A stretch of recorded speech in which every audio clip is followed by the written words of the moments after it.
Are the 49ers' biggest stars letting them down? Plus, Kyle Shanahan says the team is pissed. Does that even mean anything anymore? We'll get to all of that and plenty more on today's Bully Ball podcast.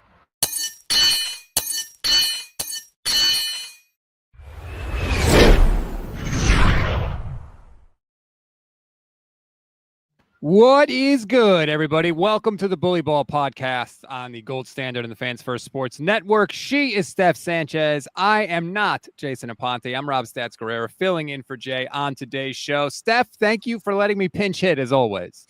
I'll let you this time. All right. Yeah, maybe we'll see how it goes. And then, if you decide to make a change afterwards, then, I understand. But hopefully, fingers crossed, we'll have a good show. Couple of things we want to get to today. We want to talk about Kyle Shanahan's conference call yesterday. He said a couple of things that jumped out to me. I heard something that completely and perfectly encapsulates where the 49ers are. It was everything I want Kyle Shanahan to say. Unfortunately, it wasn't Kyle Shanahan who said it. We'll get to that in a little bit.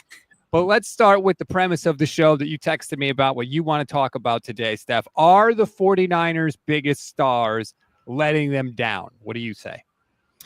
I mean, I think they are, and that's part of the many problems that the 49ers have. I'm not blaming the 49ers' issues on any one thing, but I think it's a lot of things, and I think part of that are the 49ers stars and key veterans that have been integral to their success suddenly not looking like the same guys, like Deebo Samuel, for example, who, he's dealt with a number of different injuries this season, but he definitely has not looked like the same guy to me, and the statistics show it. I saw this tweet today. Ian Hartitz tweeted this out. He said, only 3 players have averaged fewer than 3 yards per carry among 96 players with more than 25 carries this season. I think you know where I'm going with this. One of those players listed is Deebo Samuel. You know who else is on this list? Trey Sermon and Zamir White. That's not the company that I expect Deebo Samuel to be in. That's very concerning to me. It just hasn't looked the same. And I get it. Deebo 2021 season, we are never going to have that again. That was once in a lifetime kind of season for pretty much any player, right? Mm-hmm. It was always unrealistic to expect that we would get something like that again from Deebo. I would even take 2023 version of Deebo at this point, because there were some moments in 2023 which, we relived in the Receiver series on Netflix, right? Where he was big for this team in some key moments, right? We're not even getting that. We're maybe getting one of Deebo's worst seasons that I can remember to date. Yeah, I've really been down on Deebo Samuel. If you go just look at his numbers and you watch him play, he's had one good year. One historic, exceptional year. Everything else has been kind of just and they're not paying him to be They're paying him elite money, and they may not be paying it to him very long. First of all, he only has 1 year left on his contract. But, Dan Graziano suggested he could be moved after the season in a column for ESPN.com recently. And he pointed out that Deebo is going to make $16.6 million next year. But almost all of that, $15.4 million, is in the form of an option bonus that the team has to decide on before the 10th day of the league year in March. So the Niners could trade him before that date, which would make the new team responsible for the money. Now, it's a dead cap hit of around $30 million, so that would suck. But I don't think it's, out of the question that Deebo Samuel gets traded this offseason. Yeah, and a lot of people have seen that for the last couple of years, and I've pointed that out in Deebo's contract, right? Which is why he's kind of been floated as an option for a trade in, the last 2 off seasons, right? Ultimately, that hasn't happened, which, in hindsight, which is always 2020, I think maybe us 49ers would think, damn, maybe we should have traded him this past off season, because there were, conversations about that as well, at least rumors swirling and whatnot. Ultimately, that didn't happen. The one thing about Eddie DeBartolo was that he was never afraid to trade players while they were still good. That's when you get the best return for them. You see Deebo Samuel. It seemed like the team just a little afraid to make any sweeping moves to move off of some of their key vets, which, in some areas it's worked for them. George Kittle has been awesome this year. But yeah, Deebo, probably that guy that you're probably not going to get the same return for him next year or next offseason, or this offseason, I should say, this upcoming one, that you would have last offseason, right? So that's my concern. But in any case, I think it's a move that they probably need to make. The emergence of Jawan Jennings on like the other side of that token is something that I think will make that move even easier to make, in my opinion, too. But it's not just Deebo, Rob. Like even Christian McCaffrey, who I'm going to call myself out on. Yeah. Rob's like, what? Dude, I am calling myself out because I thought that Christian McCaffrey would do a lot to change how this offense is looking, and through 2 games, it has not been that. And a part of it, I think, is him easing back into the swing of playing games again. He hadn't played since February. That takes some time to get back into. But even still, like, you're not seeing the same effectiveness from McCaffrey that we're used to. In fact, I also saw this in the final 2 drives against Seattle. McCaffrey had 6 carries go for 3 or fewer yards. That's not the impact we were expecting from McCaffrey, right? And when your offense is already reeling and you're getting that out of your running back, Jordan Mason probably would be better at that point. But you got to keep, just rolling it with Christian McCaffrey because he's McCaffrey, right? But still, Rob, I think I would like to see more Jordan Mason mixed in here and there, just to change it up a little bit. But it's definitely been concerning, just the lack of impact that Christian McCaffrey has had for this offense compared to other seasons. Here's a question for you. Who is the 49ers leading touchdown scorer on the ground this year?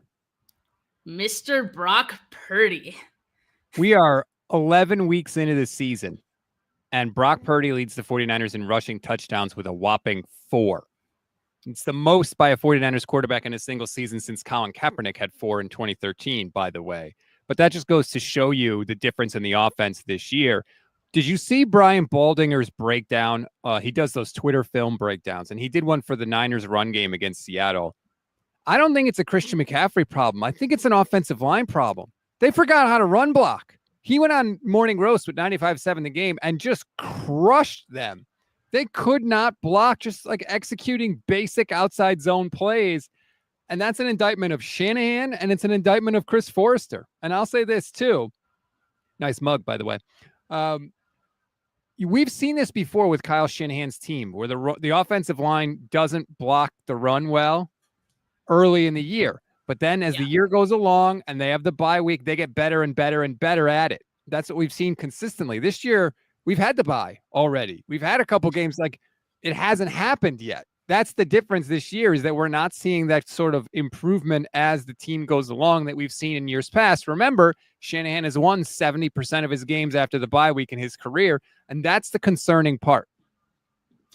And that goes back to the veterans, some veterans being an issue for this team. Jake Brendel has not been good this season.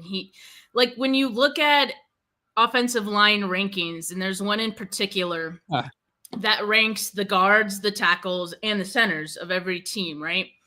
The offensive line is actually in the top 10 in this ranking. The center alone for the 49ers is like red, and everything else is like blue or like in positive colors.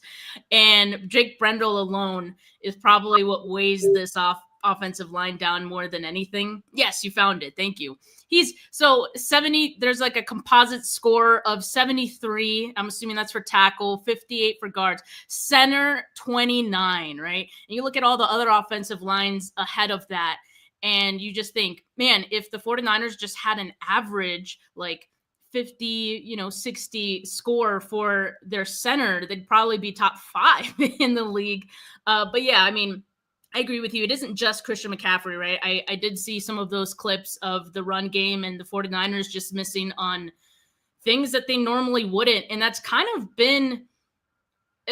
a microcosm for the entire offense and this entire team. It's this entire team missing on the small details, making small mistakes that become big mistakes, right? Like it's all of this combined that is what we're seeing.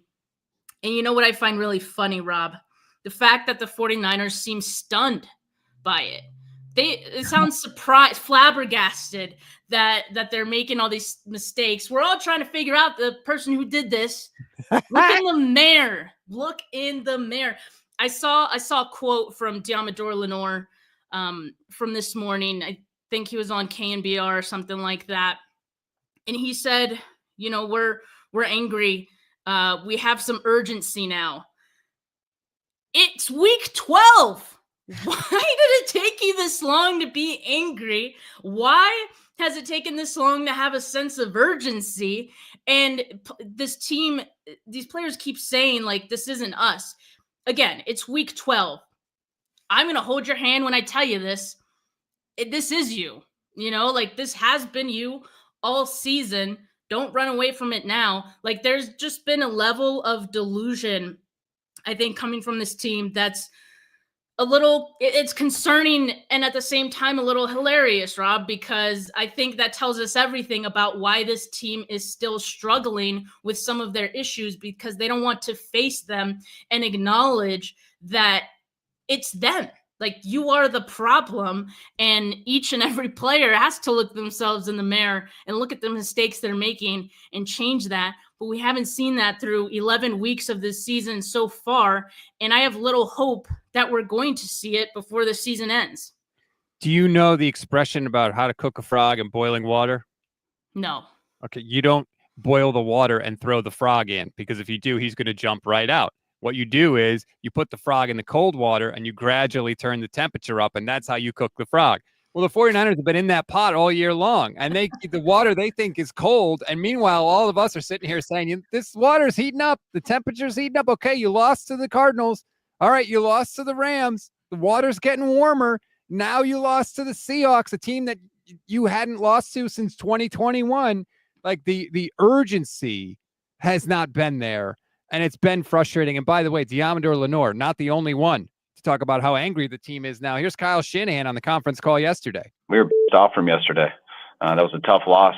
We had every chance to win it, and we didn't get it done. So I think guys were disappointed and upset. But we all know each other pretty well in here. We understand our expectations, and we had a good team meeting, addressed a bunch of the fourth quarter, kind of watched it all together.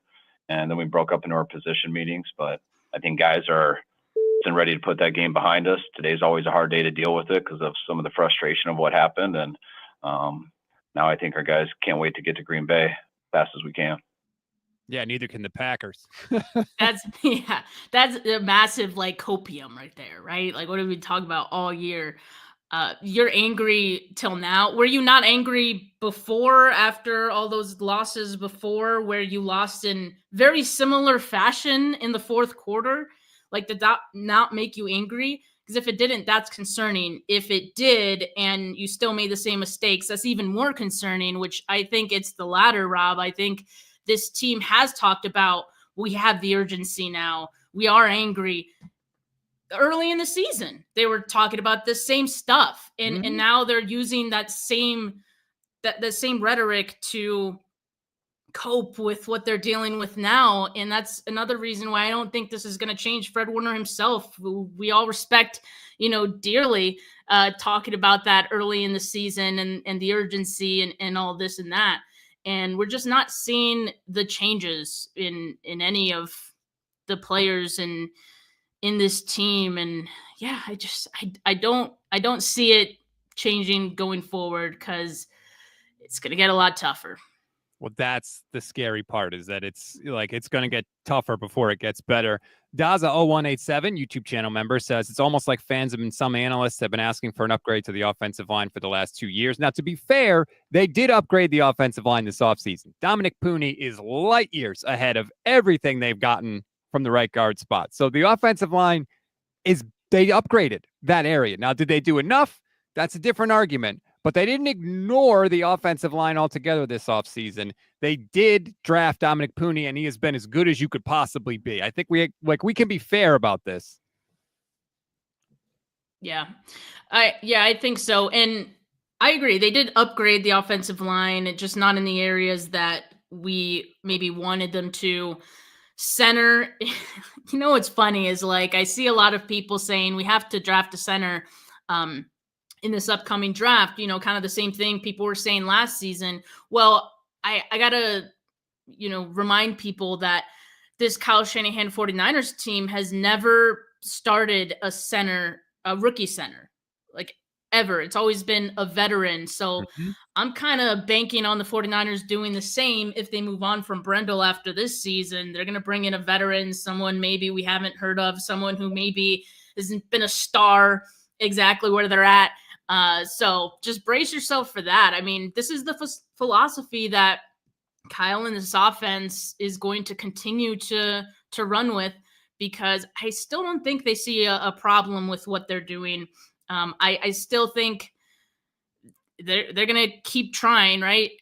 They got Pooney. That's if we can get 4 more Pooneys, or 3 more Pooneys at the very least, then we're really cooking, right, Rob? So just use those draft picks on more Pooneys and we'll be good. But at the very least, like let's upgrade right tackle and center. That's big. I just want to thank you for that, because that's definitely going on the end of the year reel. Just we need 4 or 5 more Poonies. Just get some more of those Poonies in there. Thank you very much, Steph. I appreciate that. The reason they don't have a rookie center. It's because the center is the one that does the protection adjustments. They don't want to trust that to a rookie. Big responsibility. Now, which Brendel hasn't even been that great at. No, he hasn't. Now, do the 49ers change their philosophy and say, you know what? We'll get a cheap rookie center and we'll have to put more of that on Brock? It seems unlikely. Kyle seems pretty set in his ways, but who knows? Maybe it's unlikely, like I said, but you never know. How about this comment from Matthew Rowley? I'm putting $1,000 on the 49ers this week. I don't know why, but I honestly feel like this week they're going to light up the pack. I've been negative all year, but this week they got this game. Matthew, let me just say, if you're in the mood to spend $1,000, please give it to us here at the Gold Standard Network. You'll get way more value for your money for that $1,000 than donating it to the casinos. Like, they're good. They've got those pyramids and the fountains in Vegas. They're good with money.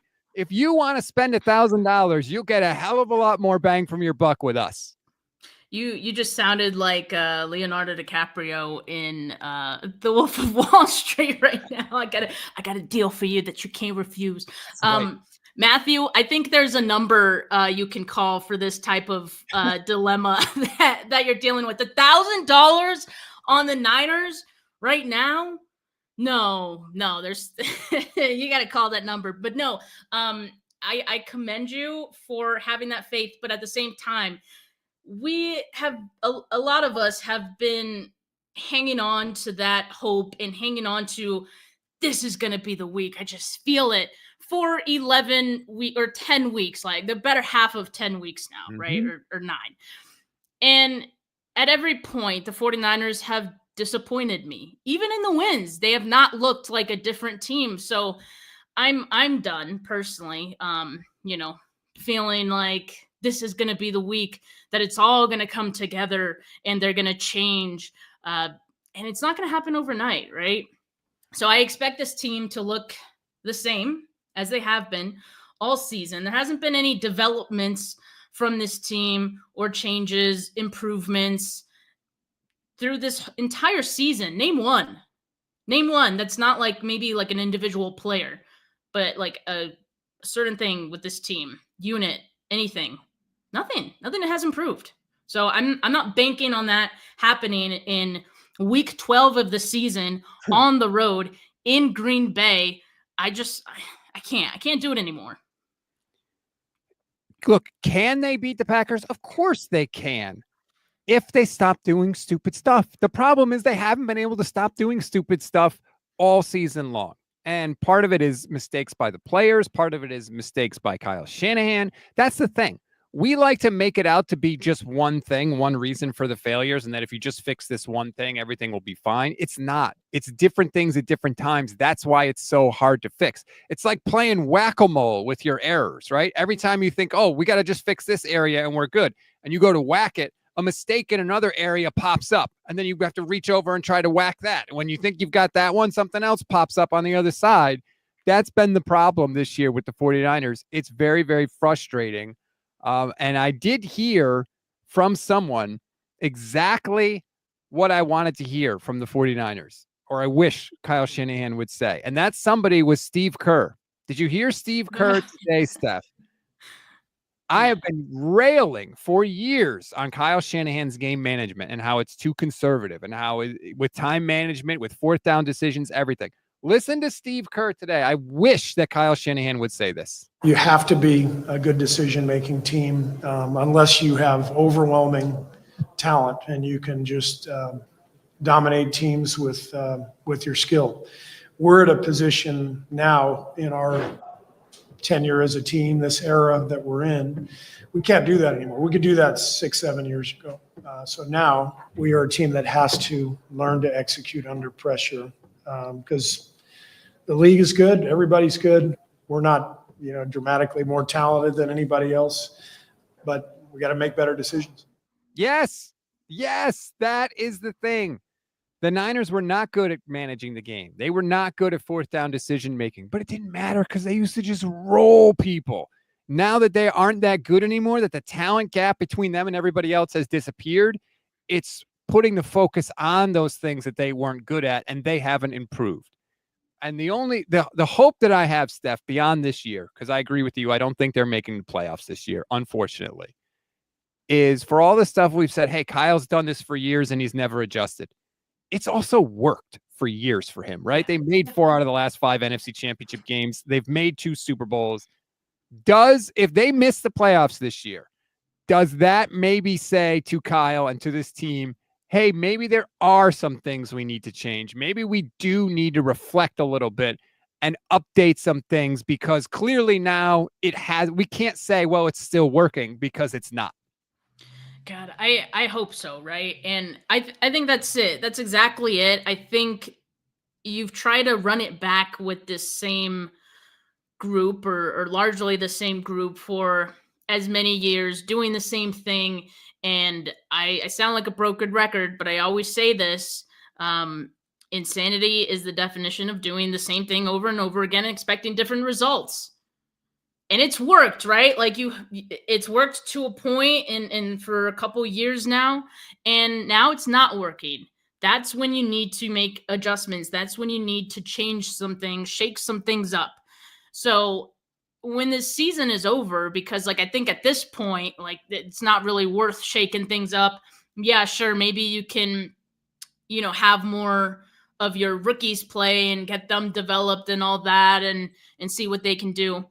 You could do that. But as far as what needs to happen for this team, that's not going to happen in season, right? So I think in the off season, we're really going to see a lot of changes for this team, and you're going to have to kind of start anew in 2025, right? A different message. What was it when this team first started, brick by brick, and you're building that culture? You kind of have to rebuild that a little bit, right? And just finesse it a little. It needs some work. Different message. That's what this team needs, because what we've been seeing from this team, which I think is a product of them doing the same thing over and over again and it working in the past, is that when we hear players saying, we just have to get in the dance, well, we've been here before, that tells me that they are complacent and comfortable with, starting slow and all this stuff. It's week 12 of the season now.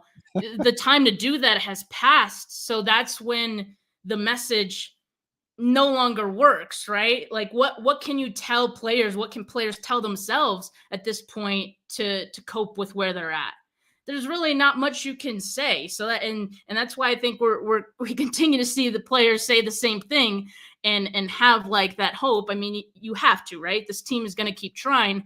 to make the playoffs. However grim that looks like right now. But yeah, clearly, I think there needs to be some changes this offseason, both in the messaging and the personnel that you're going to move forward with. The Niners are hanging on the edge of a cliff right now in terms of the playoffs, and they keep acting like people that fall off a cliff do so because they let go of the edge. That's not what happens. Nobody chooses to fall off the cliff. You fall because you literally can't hang on anymore. And unless you acknowledge that you can't, that you're losing your grip, you'll never be able to stay on the edge of the cliff. Like the Niners are sitting there, their fingers are slowly slipping, and they're like, well, we've been hanging on this cliff before. We're fine. It's like, no, realize that you're slipping and reach up with the other hand, you know? So that's sort of been the frustrating thing from my perspective. And maybe it'll take a whole year for all that to sink in. And maybe they'll have to clean out, some of those voices, the ones maybe most likely to be in the locker room saying, hey, we've been here before. Everything's cool. Deebo, Kyle Juszczyk, don't let the door hit you on the way out, buddy. Thanks, but no thanks. Not taking a pay cut this year. Just get the hell out. Guys like that who need to go. They need to. The culture of this team has to be set by Deommodore Lenoir. It has to be set by Brock Purdy because it seems like they're going to pay Brock Purdy, which I know is a whole separate thing. It's got to be set by guys like Ricky Pearsall. It's got to be set by this next wave, Dominic Pooney. It has to, because there's too much of the old guard of everything is cool. This worked in 2021. It's got to be freshened up and updated. And I hope that it will be. Yeah. And that has to also come from Kyle, right? Like, I think he has to revamp and change. Andre says Cabo Click must go. Yep.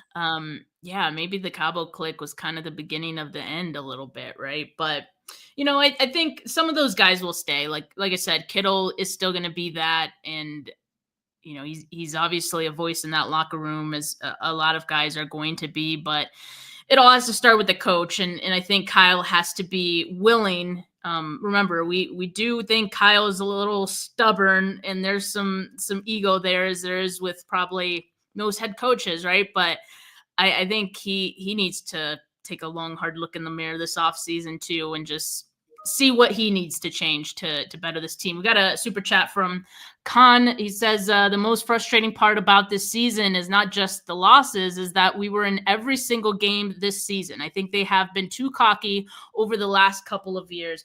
That's what's very frustrating, right? And that's why when I see players like Deommodore Lenoir acting like their slip up in the fourth quarter was something that just magically happened, and oh my God, like, this is not us. Like, I'm like, dude, you guys have done this like 3-4 times this season. Like, what are we talking about here? That's when I get a little frustrated and peeved, because yeah, I mean, you can't seriously think that this isn't you at this point. But yeah, it's been a thing all season. It's been frustrating. They've had it. That's why they're still looking at themselves, and they're like, we're in games and we just have to hold on to the leads in the fourth quarter. Well, it's not that simple, because there are deep rooted things that I think are going on with this team that keep you from losing the games in the fourth quarter. And it isn't any just one thing. It's the offense, it's the defense, it's the special teams, it's the coaching, time management, clock man, all that, Rob. But Rob, I think you also wanted to bring up, while we're talking about like penalties and stuff, like you also wanted to bring up that discussion from Mike Pereira, the GOAT. He was on the radio this week, right? Talking about that slip up by the officials. Yeah. So I heard this on KMBR yesterday. This enraged me because I saw it during the game, and it was obvious during the game what happened, but Mike Pereira confirmed it. So Mike Pereira is rules analyst for Fox. He was the former head of officiating for the NFL. And he was on KMBR, and he said that the refs screwed up a call at the end of the 49ers game. Remember, when the Niners were punting, their final punt of the game, remember, the Seahawks get they fail to convert. The Niners get the ball after the turnover on downs. They don't score. They end up having to punt. The Seahawks call timeout. After the timeout, the Niners go to punt. All of a sudden, the official comes racing in from the sideline, stops the play. And Kyle Shanahan, you could see him on the broadcast, is like, they just called timeout again. Now, if you don't know, The rule in the rule book, this is all expressly laid out in the rule book. In the rule book, it says if a team tries to call a timeout that they don't have, the refs are supposed to ignore it. They're just supposed to ignore it because they don't have it. But if the officials don't ignore it and they grant the timeout and stop the game, it has to be a 5-yard penalty on the other team or on the team that tried to call the timeout. Mm-hmm. Why does that matter? You're like, oh, it was 4th and 6. Well, here's the difference. Because of where they were on the field, it would have made a big difference. They were on the Seattle 42-yard line. A 5-yard penalty moves them up and makes it a 55-yard field goal attempt. And it also makes it 4th and 1. Kyle Shanahan was literally asked about this yesterday on the conference call, and he said, I don't know if I would have gone for it or kicked a field goal, but I definitely wouldn't have punted. And look, I'm not telling you that this changes the outcome of the game. I don't know that it does, but it changes the ending of the game in a very significant way because the Niners would have either kicked a field goal and made it and gone up 7, or kicked a field goal and missed it, and then Seattle would have had great field position at midfield, whereas even if they scored, the Niners may have been able to get the ball back and mount a comeback of their own, or they would have failed in a 4th down conversion, and Seattle would have had good field position anyway. The ending of that game would have been vastly, vastly different, and the officials, I think, just covered their own ass and didn't want to admit that they screwed up, so they just didn't do anything. Yeah, I mean, I agree. Obviously, this was a big mistake by the officials as they, tend to have big mistakes and, close games more than, the league would like to admit probably. But I don't know, Rob, I don't care about this for some reason. And I think that reason is because the 49ers barely deserved to win this game anyway, even if they did win. So I'm just I'm not going down that road of blaming the refs. Yes, it would have helped them out. I also want to remind people that Seattle had another penalty that awarded the 49ers 5 yards. That Rob, you have one drive to seal this game. You're up 4, right? You get 21 yards in that. 5 of those came from one of Seattle's penalties. You yourself can't move the ball 5 yards. I don't feel bad for this team. I really don't. So I'm just over finding any other method to cope for what happened, including this mistake. Mistakes happen all this time in officiating in the NFL. And, at times the 49ers have been beneficiaries of them. They weren't this time. And I don't care because what do we always say? If you want to win a game, you can't have it come down to officiating, right? We say that all the time. We got to keep the same energy when the call hurts the 49ers at the same time. But when you're not as good, stuff like this matters. You need this. The Niners aren't good enough. Yeah, no, I mean, I know. I know, but they don't deserve to be given those opportunities. I mean, every team in the NFL, like I said, at times gets the short end of the stick in officiating. It happened to be the 49ers, happened to be in a game where they themselves couldn't get 5 yards to save their own lives. And I just don't feel bad for them. This is the crux of the issues for the 49ers. Everyone keeps talking about, Fox had that graphic. They've allowed more points in the 4th quarter than, anybody else in the league, or more points in the last 2 minutes than anybody else in the league. The defense has been average this year. That's not why this team is 5-5. This is why this team is 5-5. I don't know if you saw this, Steph. Josh Dubow had this tweet.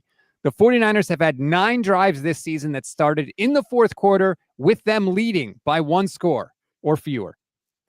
They scored on 2 of those 9 drives, and both came in the same game against Seattle in Week 6. The other 7 times, they scored no points, including 1 time each in every divisional loss they've had this year.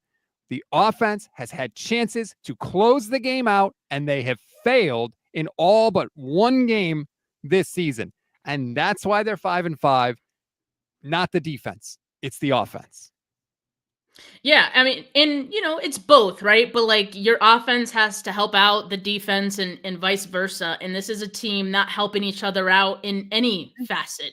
When the offense and the defense do enough, here comes special teams to ruin it all, right? So like it's been a really frustrating conundrum that the 49ers have been in. But I think, yes, that game on Sunday was the offense's game to lose, and they lost it. And we got to remember too, the defense didn't have Nick Bosa in much of that second half, which is pretty much where it all kind of started to unravel for the defense. Geno Smith looked hell of a lot comfortable without Nick Bosa out there. And you look at the splits when, Bosa exited, they were averaging 2.1 more yards per play without Bosa on the field. So I think that tells you a lot right there. But even with that, Rob, the defense was able to get a stop on third down, 3rd and 1. That's tough. 4th and 1 as well. And that's even tougher. You hand the game over to your offense and you say, here, all you have to do is hold on to this ball and we win this game. And they couldn't do that with all the start. I know Kittle didn't play. I don't care. You have Brock Purdy, who, we've been saying, a lot of fans have been saying is this and that. Couldn't move the ball 15, 16 yards by themselves, right? You have Christian McCaffrey. You have Deebo Samuel. You have Ricky Pearsall. You have Juwan Jennings, who's been clutch. You couldn't do anything to save your lives on that drive. So, again, I can't feel bad for this team. And for anyone, including the team themselves, saying, this isn't us and we got to change. This is you. And I don't know how to change it at this point. I want to get to this comment from Rob Iman, who says, I think it's time for Kyle to humble himself this offseason and ask for extra eyes to help him. And he even added later in another comment, I think promoting Clay Kubiak to OC would be a start. I fundamentally disagree with this idea that all of a sudden Kyle Shanahan can't coach offense.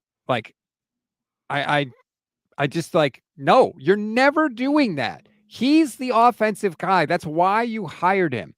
That would be like hiring Bill Belichick and then getting someone else in to coach the defense.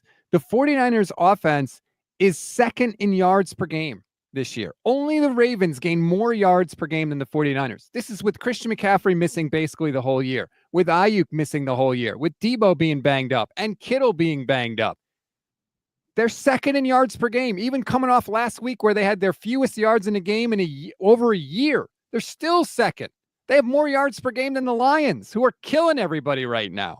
So this idea that the league is caught up to Kyle Shanahan is not true. Now, I know they've had problems in the red zone, and that's a fair criticism. But let's not act like this offense suddenly can't move the ball. Sunday being obviously an exception because they were not very good on Sunday. But for most of this year, they've been able to move the ball. So you're not getting an offensive coordinator this offseason. That's not happening. If you want that, then you should just want Kyle to be fired because he's never going to do that. That's just not what's going to happen. And if you want him to be fired, that's a different thing. I disagree with that too. But the idea that someone else is going to come in and run the offense because Kyle needs help, I don't think is true. Yeah, and look, I think it's appropriate to criticize Kyle for a number of things. I mean, ultimately, he's the head coach, and when your team is underperforming, all eyes do go to the head coach, right? So I think that's warranted and that's fair. But the critiques on the play calling specifically, I do take some issue with as well, because when you watch the game over, and in particular the film, the all 22, if any of you have access to that, you see that there are guys open that Brock Purdy will not throw to. Sometimes he looks at them, thinks about it, and the moment he thinks about it, the window is closed. It's gone. Okay, now he's not open. Oh, now I can't throw that. Now I got to hold on to the football and look to see who can get open. And that's a little more difficult to do, and that's why you see Brock Purdy scrambling as much as he has been, which he's been good at, right? But that's when the play kind of falls apart. And if I'm Kyle, I just know he probably has to be a little irked at that because there are times where it does work and you get the first down and Brock uses his legs and it's like, oh yeah, like look what Brock did. But it's in those examples where he actually passed up an open guy, and that's why that happened, right? And there's many examples of this, right, where someone's open or Brock will look off of them too soon and they get open after he goes to the next option.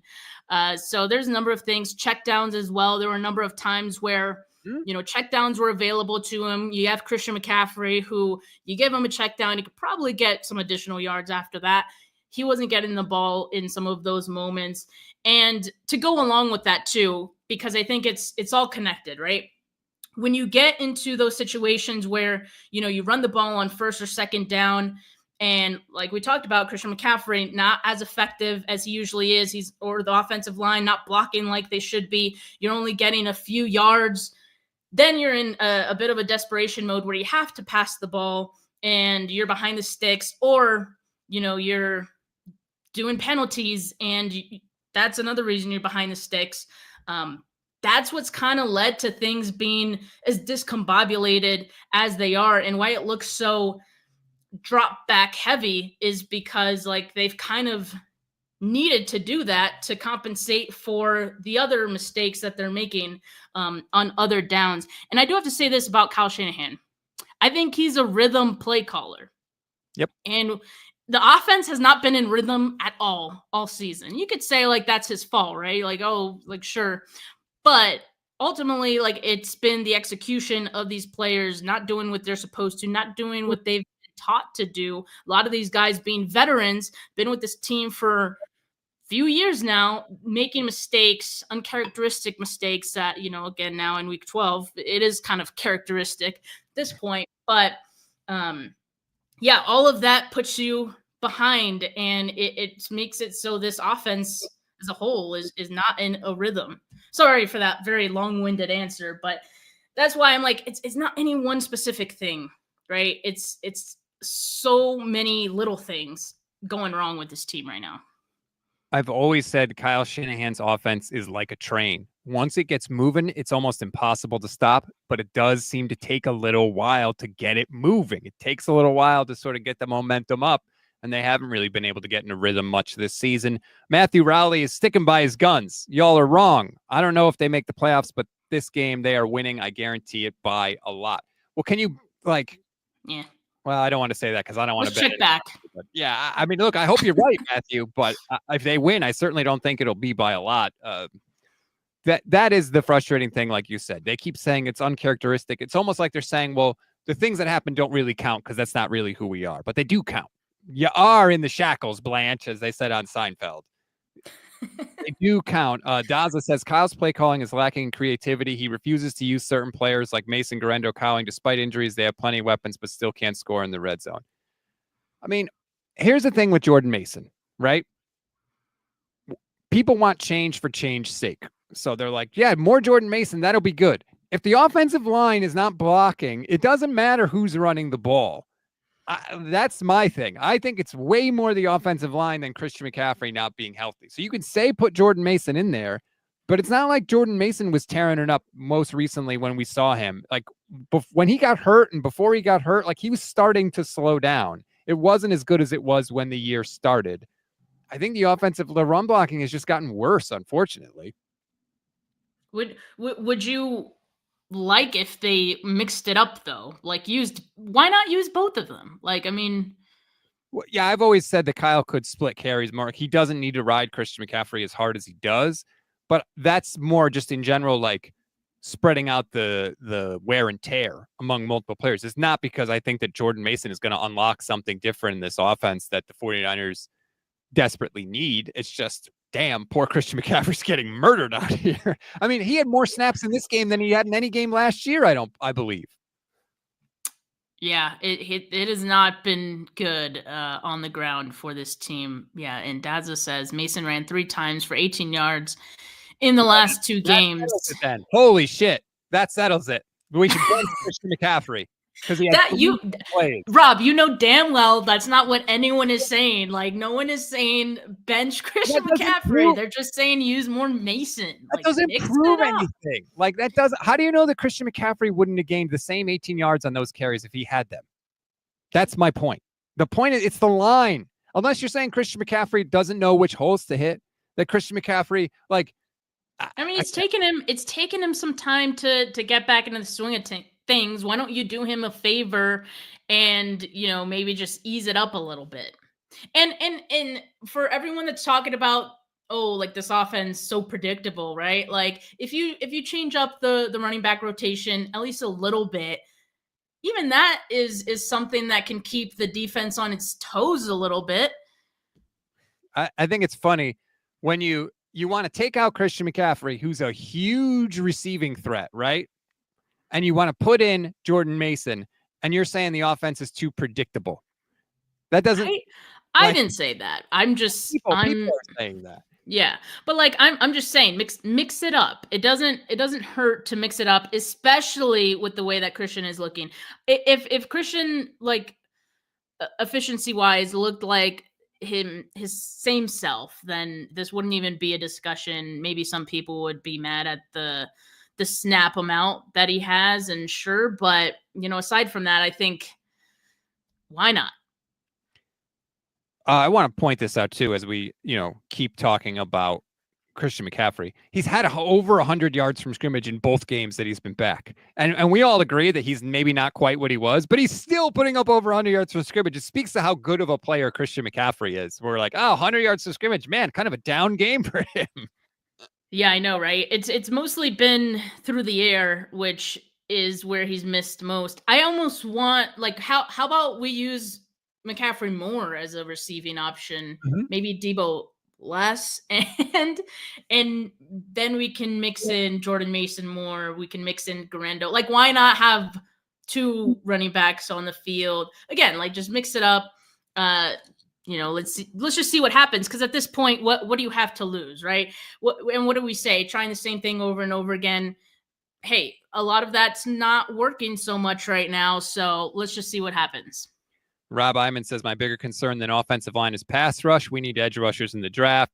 Yeah, what you're seeing now is this is the effect of missing on Drake Jackson. This is the effect of missing on Javon Kinlaw, and the effect of not really hitting on Javon Hargrave. He's been okay, but he wasn't the monster that he was in Philadelphia, and that's really what they were paying him to be. And now he's also hurt.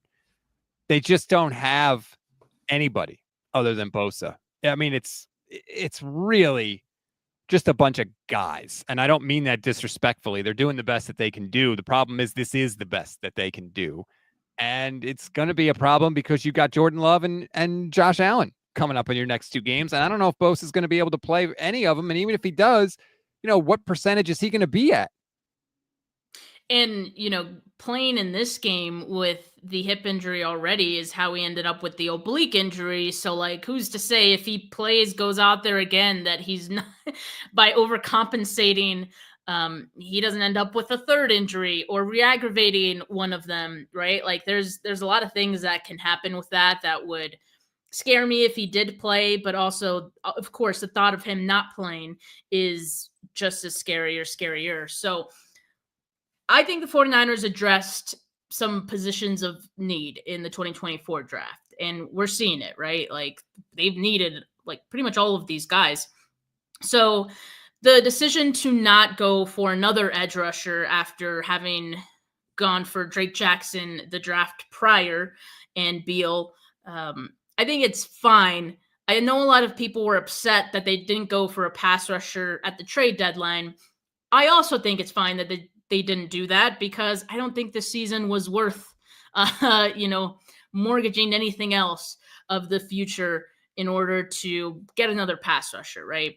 So I don't think one pass rusher the rest of this season would change anything for this team, but I wholeheartedly agree that the 49ers need to find more on that defensive line in the upcoming draft, because that's going to be your foundation of your defense going forward. If you want to go back to your basics and go back to what worked in the past when Robert Saleh and D'Amico were lighting things up. They had a hell of a defensive line. It's because the 49ers invested in the defensive line.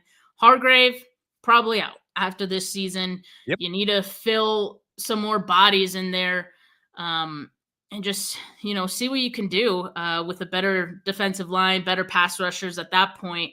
But this season, I'd say it's pretty much, lost. So I'm okay with them not having picked up a pass rusher at the trade deadline. I agree. And I think that told everybody what they really thought of this team, because we've seen them be aggressive. Hell, they traded a second, a third, a fourth, and a fifth for Christian McCaffrey. Like, when they think they're close, they go out and make moves. Last year, they traded for Randy Gregory. They traded for Chase Young.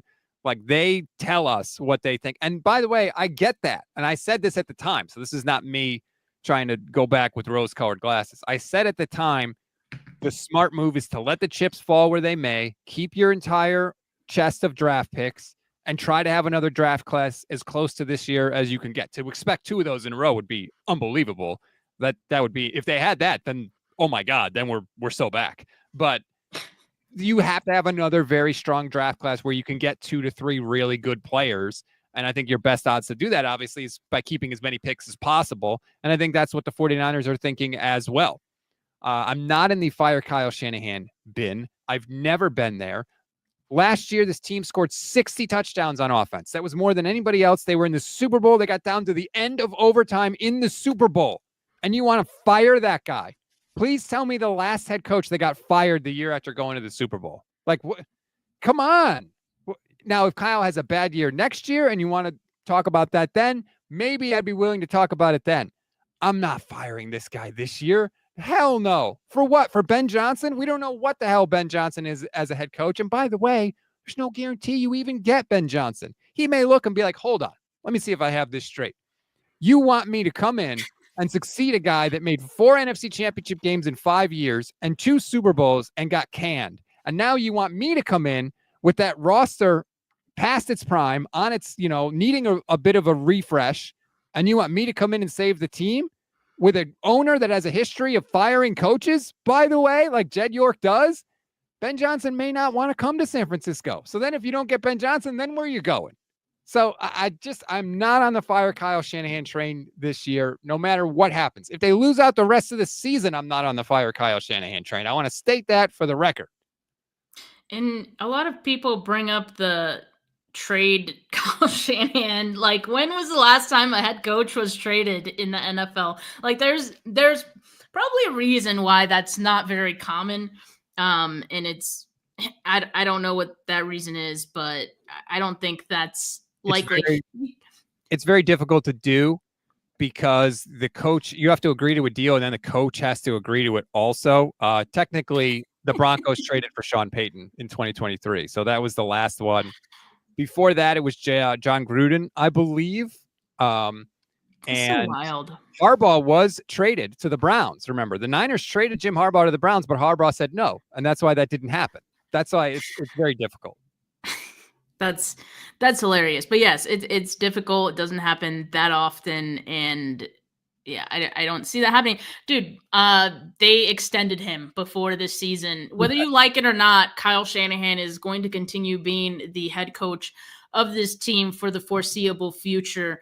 And as Rob mentioned, there are stuff he does well, but there are some things that need to be freshened up, right? And I think we know that. And that could be freshened up in the offseason, so that could be addressed then.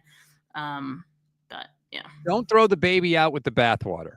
Just because some changes need to be made doesn't mean you got to fire Kyle Shanahan. And I think he's earned a year to lick his wounds a little, regroup, and see what happens. I'm stunned that people are like, get rid of him, fire him. Like, this isn't like the firing Tony Dungy to hire John Gruden to try and win the Super Bowl. Like, your window is past. It's past you now. So you're not, you've missed your chance. If you wanted to do that, maybe you should have done it in 2021. But that's not where this roster is right now. Yeah. Well, I did see someone wanted me to do a Nick Bosa voice. I wouldn't do a Nick Bosa voice for an entire episode. That would take us 2 hours. But I'll just leave you guys with this. So I'm in a lot of pain this week. Probably the worst pain I've had to play through. Now dealing with the oblique injury. But gonna rest it this week and, give it my best shot to play on Sunday. Well, thanks, Nick. We really appreciate you gutting it out. God knows we need you. Rest up, heal up, cold tub, hot tub, sauna, reefer, whatever you got to do to get ready to go for this week. God knows we need you. But Steph, thank you very much for letting me pinch hit on the show today. Like and subscribe to the Gold Standard audio podcast, wherever you get your audio podcast. Like and subscribe to both YouTube channels, Steph's YouTube channel and the Gold Standard YouTube channel. Please and thank you. Go Niners, good, bad, or ugly. We'll be here for you. And let's hope Steph is wrong about the Niners finishing 2-6 on the year.